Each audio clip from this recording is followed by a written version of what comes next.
یہ کہانی ایک ایسی بیوہ عورت کی دردناک حقیقت پر مبنی ہے جو اپنے شوہر کی موت کے بعد زندگی کی مشکلات سے نبرد آزما ہوتی ہے، لیکن حالات اسے ایسی راہ پر لے جاتے ہیں جہاں اس کے ساتھ وہ سب کچھ ہوتا ہے جس کا اس نے کبھی تصور بھی نہیں کیا تھا۔ 2015 میں سنتوش کی شادی پراوین نامی ایک شخص سے ہوئی جو ایک غریب خاندان سے تعلق رکھتا تھا، لیکن دونوں نے خوشی خوشی زندگی گزارنے کا فیصلہ کیا۔ وقت گزرنے کے ساتھ پراوین کو اپنے گاؤں میں کام ملنا مشکل ہو گیا، جس کے بعد اس نے ممبئی جا کر روزگار حاصل کرنے کا فیصلہ کیا۔ کچھ عرصے تک وہ ممبئی میں کام کرتا رہا اور جب بھی چھٹی ملتی تو اپنی بیوی سے ملنے گاؤں آتا۔ 3 سال بعد ایک دن اچانک خبر آتی ہے کہ پراوین بیماری کی وجہ سے انتقال کر گیا۔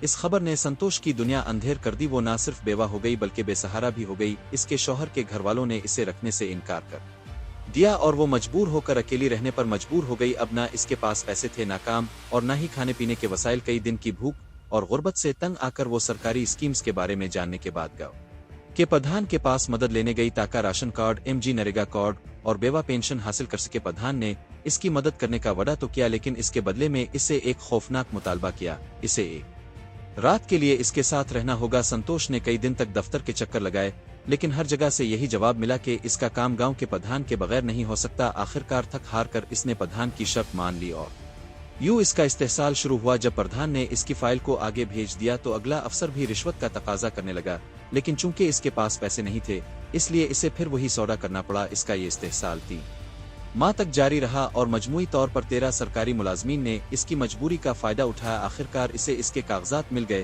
لیکن اس کی زندگی پہلے جیسی نہ رہی۔ کچھ عرصے بعد وہ بیمار پڑ گئی اور جب اس کا خون کا ٹیسٹ کیا گیا تو پتہ چلا کہ وہ HIV کا شکار ہو چکی ہے۔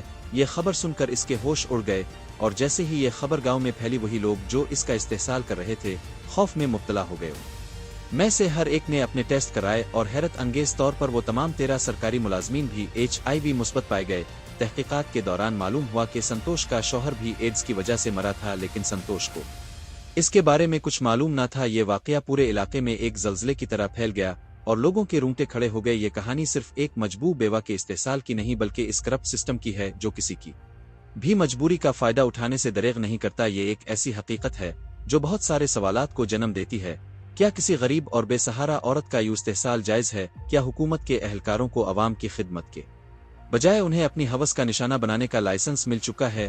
اس کہانی نے پورے بھارت کو ہلا کر رکھ دیا اور لوگوں کو یہ سوچنے پر مجبور کر دیا کہ کہیں وہ بھی ایسے ہی کسی گناہ میں ملوث تو نہیں۔ دوستو، آپ کا اس کہانی کے بارے میں کیا خیال ہے؟ تبصرے میں اپنی رائے ضرور دی اور ایسے نظام کے خلاف آواز اٹھائی تاکہ آئندہ کسی بے سہارا کو اپنی زندگی کی بقا کے لیے اتنی بھیانک قربانی نہ دینی پڑے۔